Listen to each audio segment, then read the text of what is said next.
सुधा अपने घर में अकेली ही रहती थी। वैसे तो उसका घर बहुत ही बड़ा था, इसलिए उस अकेली को ही घर का सारा काम करना पड़ता, क्योंकि उसका बेटा और बहू विदेश में ही रहते थे। उसके घर के आंगन में एक बहुत पुराना पेड़ था, जिसकी खोख में एक इच्छाधारी नाग रहता था। सुधा की बढ़ती उम्र के कारण ज्यादातर वह बिस्तर पर ही लेटी रहती थी।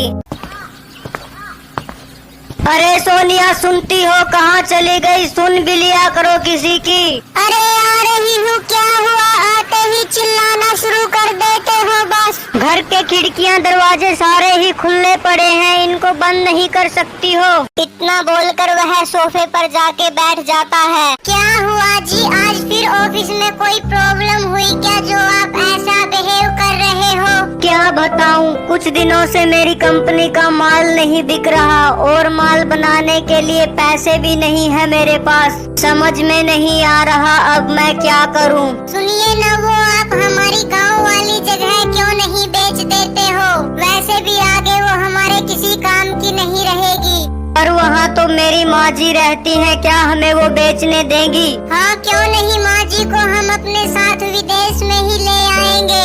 ठीक है, चलेंगे। सुधा हर रोज नाग देवता को दूध पिलाती थी। हे नाग देवता, कम से कम तू ही मेरी सुन ले। इस बुढ़ापे में तो अकेले जीवन यापन करना बहुत कठिन हो गया है। उसके जाने के बाद नाग देवता वहाँ दूध पीने के लिए आ जाता है।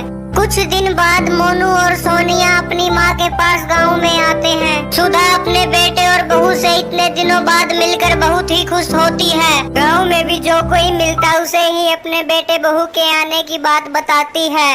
2 दिन बाद, माँ, अब अकेले तुम्हें यहाँ रहने की कोई जरूरत नहीं है, हमने तुम्हारा सामान पैक कर दिया है। अरे बेटा, मैं अब इस उम्र में आखिर कहाँ जाऊंगी और मेरे जाने के बाद इस घर का कौन ख्याल रखेगा?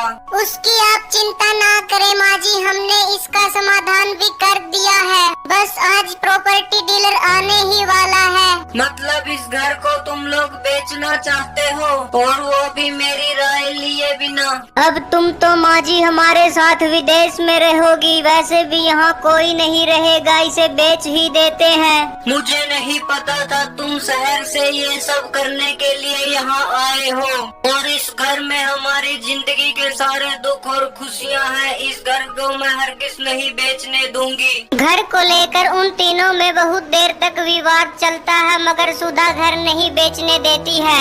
ऐसे तो लगता है माँ जी घर नहीं बेचने देंगी, हमें कोई और रास्ता अपनाना पड़ेगा। मेरे पास एक रास्ता है, क्यों ना हम माँ को अपने साथ ले चले और पीछे से ये घर व्यापारियों को बेच दें, और वे लोग ऐसा करने में कामयाब हो जाते हैं, पीछे से अपनी माँ को विदेश ले जाते हैं। मिस्टर वरुण, आप मेरे गांव वाली प्रॉपर्टी अब देख सकते हो।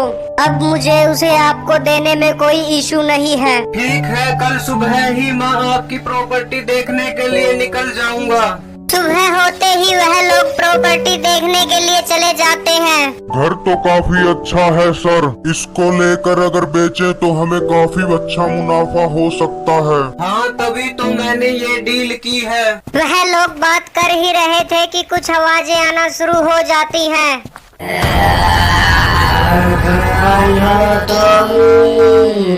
ये इस दरवाजे के पीछे से कैसी कैसी आवाजें आ रही है। घर की लाइटें भी भाग चुकी थी। वह लोग दरवाजा खोलकर देखते हैं तो एकदम शॉक हो जाते हैं।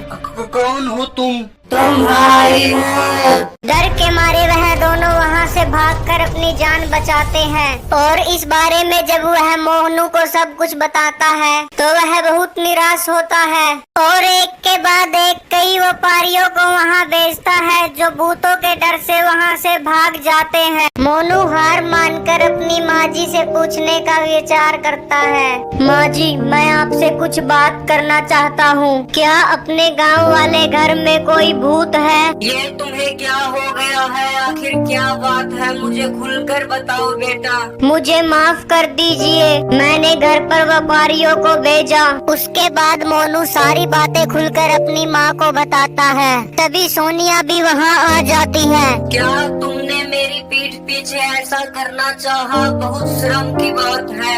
हमारे घर की जो वर्षों से रक्षा करते आ रहे हैं, आज भी उसी ने हमारे घर की रक्षा की होगी। और तुम लोगों को घर पर चल के नाग देवता से माफी मांग लेनी चाहिए, उसकी ही मेहरबानी से तुम लोग यहाँ हो। और वे दोनों अपनी गलती मान जाते हैं। वे सभी लोग गांव में जाकर नाग देवता को दूध देते हैं और माफी मांगते हैं। तभी वहाँ नाग देवता आता है और एक इच्छाधारी नागिन का रूप धारण करता है। वे सभी ऐसा दृश्य अपनी आंखों के सामने देखकर चौंक जाते हैं। वर्षों से इस मकान में रह रहे तुम्हारे बुजुर्गों ने मुझे दूध पिलाया और मेरा पालन पोषण किया, और तुम लोग इस घर को बेचना चाहते हो। मुझे माफ कर दीजिए, पर मेरे पास कोई और उपाय नहीं था। माल ना बिकने के कारण मुझे पैसों की सख्त जरूरत थी, इसीलिए मुझे ऐसा करना पड़ा। ठीक है, तुम्हें आगे से कुछ भी चाहिए हो तो मुझसे मांग लेना। इस पेड़ में मेरे बुजुर्गों का बहुत पुराना खजाना है, तुम चाहो तो उसे ले सकते हो। नाग देवी मोनू को खजाना दे देती है। वह फिर वहीं गांव में रहते हैं सभी नाग देवी के पास।